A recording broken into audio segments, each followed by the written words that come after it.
बोल बांके बिहारी लाल की जय। श्री कृष्ण गोविंद हरे मुरारी, हे नाथ नारायण वासुदेवा।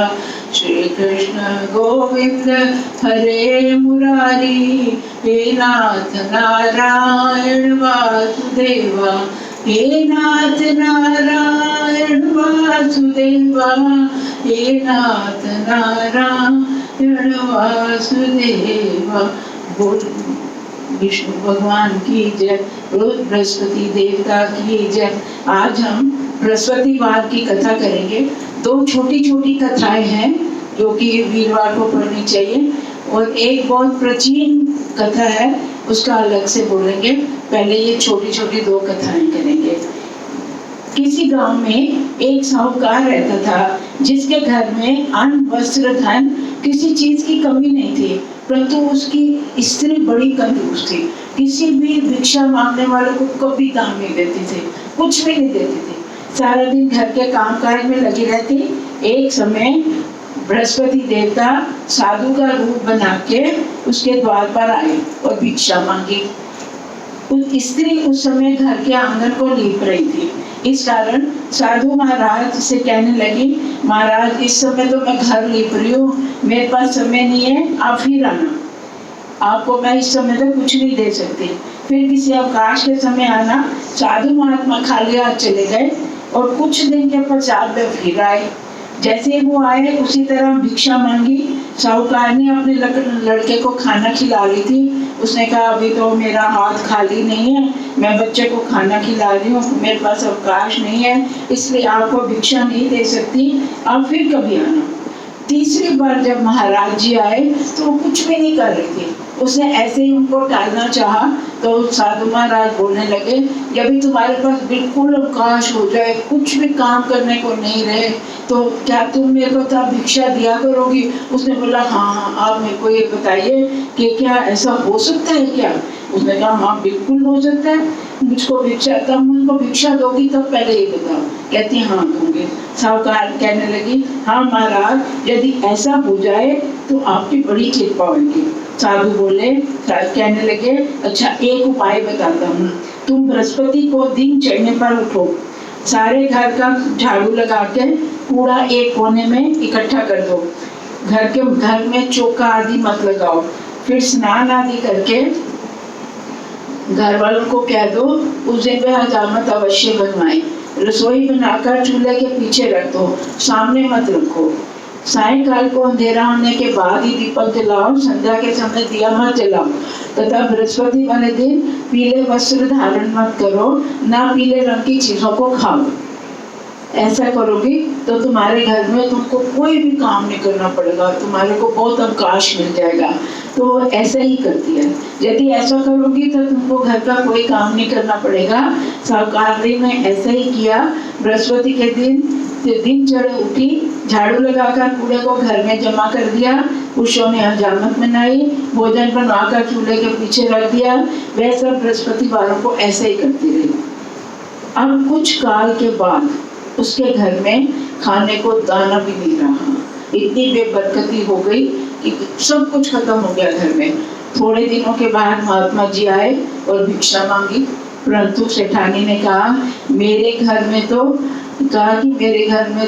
कुछ भी नहीं, सब मेरे घर में कुछ भी है ही नहीं, आपको क्या दूं?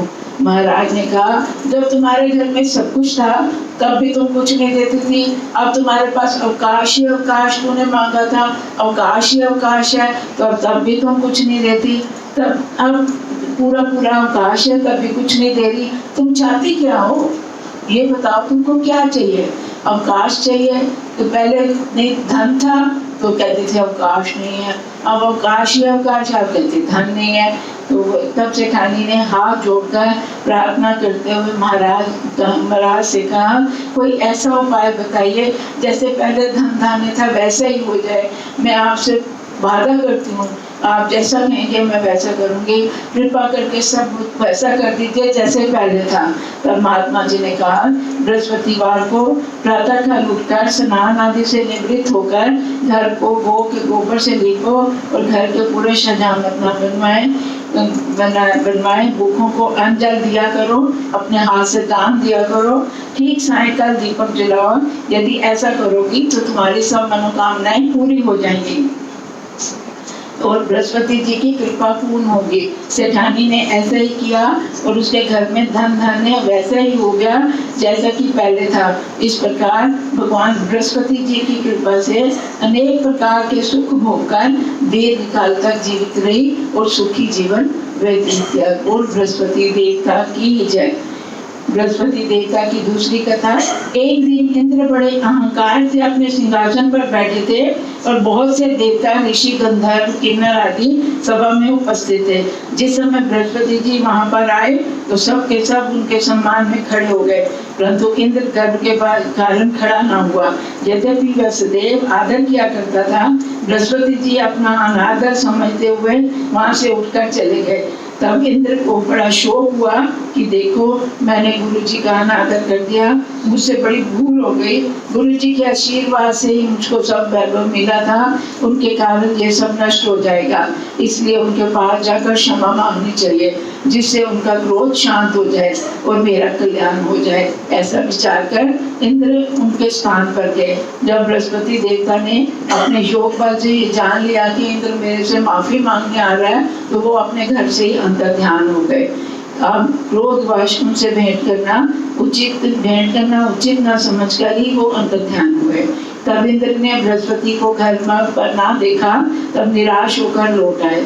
जब दैत्यों को पता चला कि बृहस्पति देवता इंद्र से नाराज हो गए, ये समाचार पता चला, तो गुरु शुक्राचार्य की आज्ञा से उन्होंने इंद्रपुरी को चारों तरफ से घेर लिया।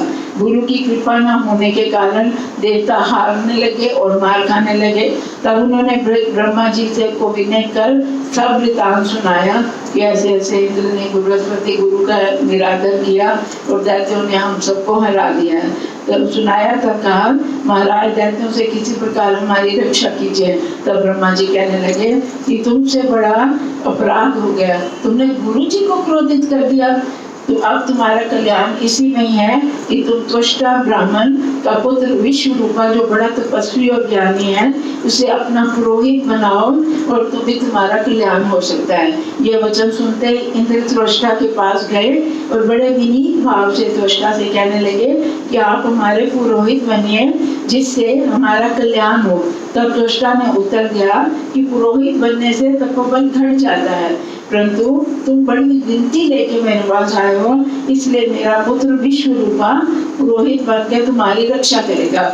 विश्वरूपा ने पिता की आज्ञा से पुरोहित बन के ऐसा यत्न किया कि हरि इच्छा से इंद्र वृषवर्षा को युद्ध में जीतकर अपने इंद्रासन पर स्थित हो गया। अब इंद्र को अपना सिंहासन वापस मिल गया। विश्वरूपा के 3 मुख थे। एक मुख से सोमावली लता का रस निकाल कर पीते थे, दूसरे मुख से मदिरा पीते थे, तीसरे मुख से अन्नति का भोजन करते थे। इंद्र ने कुछ दिनों उपरांत कहा विश्वरूपा से, आपकी कृपा से मैं यज्ञ करना चाहता हूँ। जब विश्वरूपा की वजह से उसको राज्य मिल गया तो उसने कहा मैं यज्ञ करना चाहता हूँ। तब विश्वरूपा को आज्ञा अनुसार यज्ञ प्रारंभ कर दिया। तब एक दैत्य विश्वरूपा से कहते हैं कि आपकी कन्या, आपकी माँ तो दैत्यों की कन्या थी, थोड़ा थोड़ा यज्ञ का हिस्सा जो है दैत्यों के नाम भी आहुति दे दीजिए। तो विश्वरूपा उस दैत्य का कहना मानकर आहुति देते समय दैत्य नाम भी धीरे से उच्चारने लगे। आहुति देते थोड़ा नाम दैत्यों का भी उच्चारने लगे। इसी कारण यज्ञ में देवताओं का तेज नहीं बढ़ा। क्या नतीजा हुआ? क्योंकि दैत्यों का नाम लेके आहुति दे रहे थे तो देवताओं का तेज ही नहीं बढ़ा। तो इंद्र को बड़ा क्रोध आ गया, उसने विश्वरूपा के 3 सिर काट डाले। मद्यपान करने से भंवरा, सोमावली पीने से कबूतर और अन्न खाने के मुख से तीतर बन गया। विश्वरूपा के बढ़ते ही इंद्र का स्वरूप भी बदल गया। ब्रह्म हत्या के प्रभाव से देवताओं ने उसका स्वरूप बदल गया। देवताओं ने 1 वर्ष तक पश्चाताप करने पर भी ब्रह्म हत्या का जब पाप नहीं उतरा तो सब देवता प्रार्थना करके ब्रह्मा जी को साथ लेके बृहस्पति देव गुरु के सहित वहां आए। उस ब्रह्म हत्या के बृहस्पति जी ने क्या किया? ब्रह्म हत्या के 4 भाग किए, उनमें से 1 भाग पृथ्वी को दिया। इसी कारण पृथ्वी कहीं कहीं ऊंची नीची होती है और बीज बोने के लायक नहीं होती, क्योंकि पाप का एक हिस्सा धरती को मिला तो उसमें कहीं कहीं अनाज ही नहीं उगता, वो बंजर भूमि हो गई। लेकिन साथ ही उसको वरदान भी दिया कि जहाँ भी धरती में गड्ढे होंगे वो अपने आप भर जाएंगे। अब उन्होंने 4 भाग किए पाप के। पहला भाग उन्होंने पृथ्वी को दिया, साथ ही ये वरदान भी दिया कि जो गड्ढा होगा वह स्वयं ही भर जाएगा। दूसरा भाग उन्होंने वृक्षों को दिया, वृक्षों को दिया कि इनका जो भूगोल है वरदान दिया जिससे उनमें गोंद बनकर रहता है, उनमें जिसमें उनमें से गोंद निकलता है। जो पाप दिया वृक्षों में से गोंद बन के निकलता है, लेकिन साथ ही वरदान भी दिया कि जो भूगोल का गोंद है वो सबसे शुद्ध माना जाएगा, बाकी वृक्षों का अशुद्ध, लेकिन भूगोल का जो है वो सबसे शुद्ध गोंद माना जाएगा। अब वृक्षों को ये वरदान दिया, इसी कारण तीसरा हिस्सा उन्होंने स्त्रियों को दिया कि ये हर महीने पहले रजस्वला होकर पहले दिन चंडाली, दूसरे दिन ब्रह्मचारिणी, तीसरे दिन धोबिन के साथ चौथे दिन शुद्ध हुआ करेंगे। अब स्त्रियों को ये पाप का हिस्सा दिया, लेकिन साथ ही वरदान भी दिया कि ये संतान प्राप्ति का वरदान दिया कि ये संतान को पैदा करने लायक उनको ये वरदान मिला स्त्रियों को। चौथा भाग उन्होंने जल को दिया कि इसमें फेन और सिवाल उत्पन्न होगा, फेन और काई और जो होता है उत्पन्न होगा, लेकिन साथ ही उसको वरदान भी दिया कि इसके ये जिसके ऊपर भी पड़ जाएगा उसका जो उस चीज में डाला जाएगा उसका बोझ भी बढ़ जाएगा। इस प्रकार 4 हिस्से किए पाप के, जो इंद्र ने ब्रह्म हत्या से उसके 4 भाग करके जिन चारों को पाप का हिस्सा दिया, साथ में वरदान भी दिया, पृथ्वी को, स्त्रियों को, जल को, वृक्षों को, तो साथ में वरदान मिला। इस प्रकार इंद्र को ब्रह्म हत्या के भाग से मुक्त किया। जो मनुष्य इस कथा को पढ़ता सुनता है या सुनाता है उसके सब पाप बृहस्पति देव की कृपा से नष्ट हो जाते हैं। बोल बृहस्पति देवता की जय, बोल कृष्ण बलदेव की जय। बृहस्पति देव जी की आरती। जय बृहस्पति देवा स्वामी, जय बृहस्पति देवा, छिन छिन भोग लगाऊं, छिन छिन भोग लगाऊं मैं फल मेवा। ओम जय बृहस्पति देवा, तुम पूर्ण परमात्मा, तुम्हें अंतर्यामी स्वामी, तुम्हें अंतर्यामी, जगत पिता जगदीश्वर, तुम सबके स्वामी। ओम जय बृहस्पति देवा, चरणामृत निज निर्मल, सब पातक हरता स्वामी, सब पातक हरता, सकल मनोरथ दायक, कृपा करो भरता।